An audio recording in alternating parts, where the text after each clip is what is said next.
श्री असदुद्दीन ओवैसी जी। मोहतरम जनाब चेयरमैन साहब, आपका बेहद शुक्रिया कि आपने मुझे एक अहम दस्तूरी तरमीमी बिल पर बोलने का मौका फराहम किया। मोहतरम चेयरमैन साहब, मैं आपकी जानिब से बरसर इख्तिदार जमात को मुबारकबाद देना चाहता हूँ कि आज उन्होंने जो दस्तूरी तरमीमी बिल को लाया है, आप शाबानों के उस कानून के लाने के नक्श कदम पर चल रहे हैं। मुबारकबाद देता हूँ आपको और उम्मीद करता हूँ कि इसके बाद बरसर इख्तिदार जमात के जिम्मेदारों की ज़बानों से बार बार शाबानों का जिक्र नहीं होगा, क्योंकि ये आपका दस्तूर में इस बात की इजाज़त है कि सुप्रीम कोर्ट अगर कोई फैसला देता है तो सरकार को इस बात की इजाज़त है कि वो उस फैसले के ऊपर कानून बनाए, जो आपने किया। तो इसलिए मैं कह रहा हूं कि आपने शाबानों की रिवायत को बरकरार रखा, आपको मुबारकबाद। दूसरी बात यह है जनाब चेयरमैन साहब के बड़ी बड़ी बातें हुई कि ओबीसीज के लिए सरकार है। मैं इसको डिस्पेल करता हूं, एक्सपोज करता हूं। ये सरकार ओबीसीज के लिए नहीं है। क्यों नहीं है? National commission of scheduled caste, national commission of scheduled tribe जो है 338B में उनको जो इख्तियार दिया गया है वो प्लान एंड पार्टिसिपेट करने का।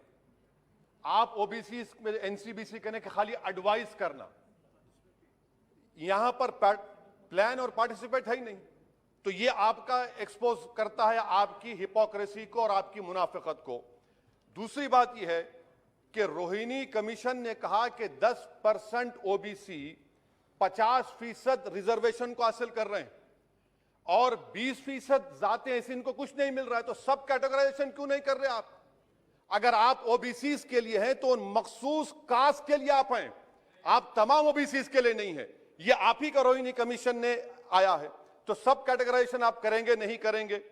तीसरी बात यह है कि सर ये कैसा बात है कि अगर रियासत तेलंगाना में जो मुसलमानों की बैकवर्ड कास्ट है उनको रिजर्वेशन मिलता है मगर सेंट्रल लिस्ट में उसका जिक्र नहीं होता। तो एक ऐसा कानूनी मैकेनिज्म बनाने की जरूरत है कि अगर किसी स्टेट और रियासत में वो ये तय करती है कि ये हमारे स्टेट की ओबीसी है तो सेंट्रल लिस्ट में उसका रिफ्लेक्ट होना चाहिए। मिसाल के तौर पर बिहार में सुरजापुरी जात का जिक्र ही नहीं है सेंट्रल लिस्ट में, तो इसका हुकूमत करेगी नहीं करेगी? चौथी बात यह है कि आप क्यों डर रहे हैं? नरेंद्र मोदी की सरकार क्यों डर रही है? 50% को क्रॉस करिए ना। जब प्यार किया तो डरना क्या? तोड़ जाइए 50% को। क्यों 50% को डर रहे हैं आप? जो 50% है उनको 27%, जो 20% है उनको 50%।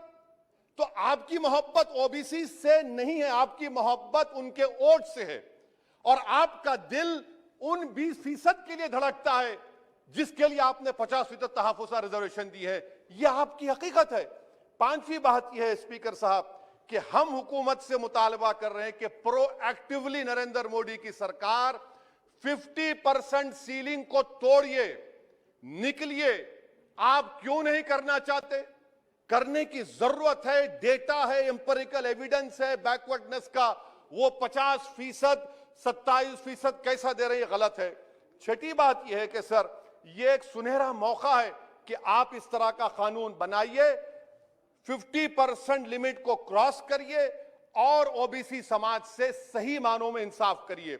सर एक और बात, आज ही के दिन 1950 10 अगस्त को प्रेसिडेंशियल ऑर्डर हमने निकाला था। बड़ा तारीखी दिन था जिसमें हमने शेड्यूल्ड कास्ट को रिजर्वेशन दिया।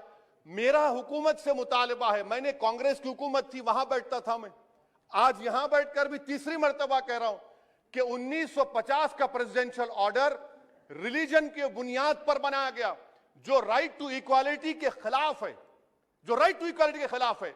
एक सुनहरा मौका आपके पास आया है कि उसको रिलीजन न्यूट्रल करिए।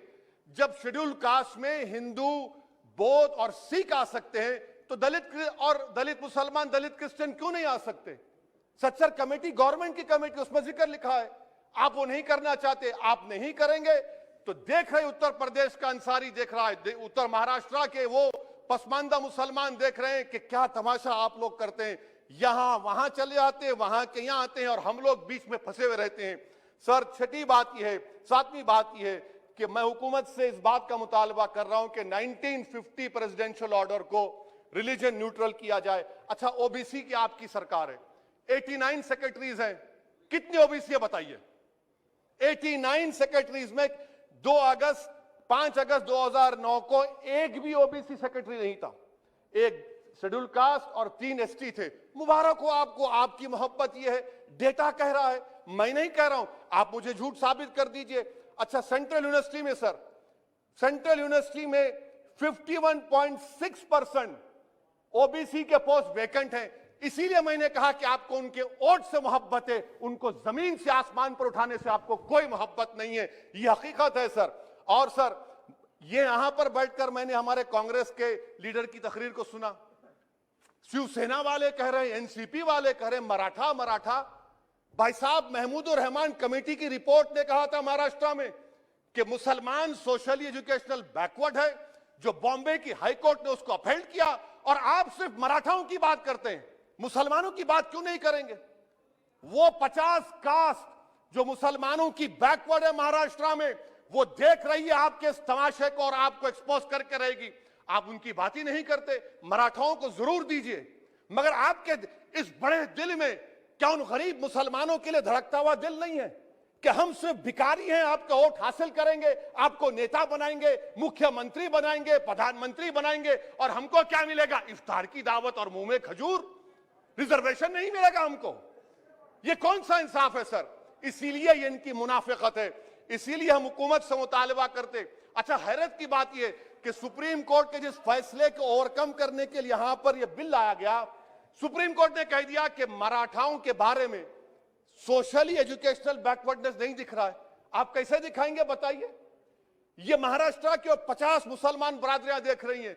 इसीलिए हम हुकूमत से कहना चाहते हैं कि, और मोदी सरकार से, कि आप ओबीसीज के अपलिफ्टमेंट के लिए नहीं हैं, आप मजलूम के साथ नहीं हैं, आप कमजोर के साथ नहीं हैं, आप बेरोजगार के साथ नहीं है। हां, एक हकीकत है, आप ताकतवर के साथ थे और ताकतवर के साथ रहेंगे। आपको वोट की जरूरत है, ओबीसीज और वो जो मुसलमान बरादरियां नीचे, उनको उठाने की जरूरत नहीं है। स्पीकर साहब, ये बिल यकीनन अच्छा है, मैं इसकी तायीद करता हूं। और गालिब ने बड़ा खूब कहा था कि ये जो तमाशा मैं देखता हूं कि बजीचे अतफाल है, दुनिया मेरे आगे, होता है सब शब रोज, तमाशा मेरे आगे। शुक्रिया सर।